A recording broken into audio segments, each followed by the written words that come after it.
Are you guilty of doing the office housework? Office housework's a little bit like real housework. It's invisible. People only ever notice when it isn't done. I'm Churchill, and I'm on a mission to help women grow from self-doubt to self-confidence so they can take their career to the next level. I've worked for over 20 years in the construction industry, and it became really apparent to me that some of the behaviours that women display are very different to those of the guys. The further up the career mountain I climbed, there were fewer and fewer women, and I started to understand why. In some senses, we're doing it to ourselves, and I was as guilty as the next woman. That's why, over the last 10 years, I've made it my mission to help other women get unstuck in their career progression and get to where they want to be. Some of the behaviours that we have to eliminate, and office housework is definitely one of those for most women. Of all of the women that I've worked with or even had conversations with, office housework is the one that gets the apologetic looks and the nods of understanding the most. So what do I mean by office housework? Well, basically any task that you're doing in the workplace that isn't part of your job description. Let's have a look. Are you always the one taking the minutes in meetings? Do you order the sandwiches in? Are you organising the drinks in meetings, making them for people when they come in? Are you tidying the stationery cupboard, doing the washing up or cleaning the kitchen?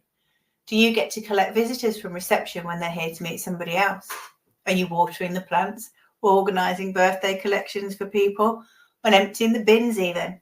More often than not, we don't even realise we're doing these things, and they're usually not a one-off. We do them time and time again until it's just expected of us. I know we want to be helpful, we want to be nice, liked, kind, but your boss needs to know you're a leader, not a supporter. You need to be sending out the right messages. You are not the office mum, so why are you doing the office housework? Like I say, office housework's a bit like real housework. It's invisible. It has to be done, but it's very seldom appreciated and hardly ever recognised. But the solution is not as easy as to just stop doing it, because for women, much more so than men, refusing to do those things can equally hold us back. Why is that? Well, it all comes back to the value systems and deep-rooted expectations of men and women and how they should behave, which leads to unconscious gender bias in the workplace. Women are traditionally the supportive partner, putting the needs of others first. So when we refuse to fit that gender mould, it upsets our expectations somewhere we don't even recognise. We don't feel good about it. And interestingly, we're likely to receive equal backlash from male and female colleagues for not fitting into that supportive role. So what do we do about it?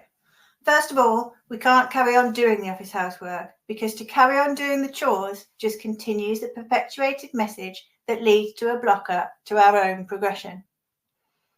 As we know, a flat refusal doesn't do a lot to enhance our chances of promotion. So I would encourage anyone who has realised they're putting in a bit or a lot of office housework to think about the tasks in one of the following 3 ways. So ask yourself these questions. Number 1, has it become an assumed duty because you always do it? If it has, you need to get a rotation system in place.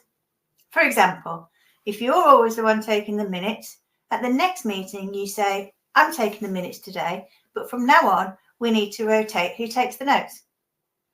If you're challenged, you can just remind everyone that while you're busy taking the notes, you're not fully contributing to the meeting and you're missing opportunities to speak. Those lost opportunities to put your opinion across can also lead people to assume you don't want to contribute, which could also be holding you back. If no one wants to take the notes, you need to push for a person that's not usually included in the meeting to come in and take the notes. It's not your job and it does you no favours. Question 2. What is the value of your extra unpaid duties? Could you put a monetary value on the extra duties that you do? If so, I encourage you to write yourself a new job description, including all of the things you currently do, which are not on your original job description, and use it to present a case for a pay rise. Responsibility should equal reward. And number 3, what is the cost of these duties to your organisation and to you? If you're a manager or in a senior position and you're busy doing the sandwich run for meetings, chances are the organisation could find a more appropriate person to do those tasks. You've got enough to do already. You may also like to point out how much more cost-effective for the organisation this could be. By doing this, you also free up your own work time, leading to you having enough time in your working day to do what you need to do, so you get home on time and protect your work-life self-balance. Any of these approaches will change how you communicate your refusal to do the office housework. So instead of sounding like a flat no, you're simply pointing out that there is a better way for the chores to be achieved.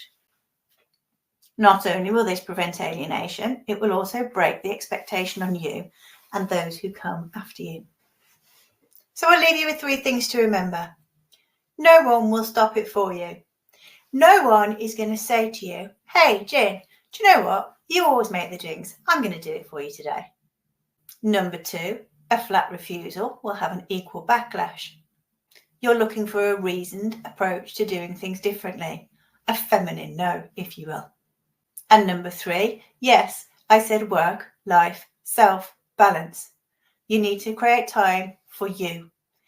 The life bit might be about partners, friends, children, pets, parents, but you need to create some time for yourself as well. If this is resonating with you, I have a live masterclass coming really soon called Ditch the Self-Doubt. It explores 5 different little-known secrets that you can use to combat your imposter syndrome and bust out of your comfort zone. This brand new masterclass is a culmination of strategies that I've learned along the way to banish self-doubt, get rid of all the behaviours that don't serve me, such as doing the office housework, and find new ways to self-confidence and career progression. If you would like more details about this live masterclass, you can hit the link underneath this video wherever you're watching it.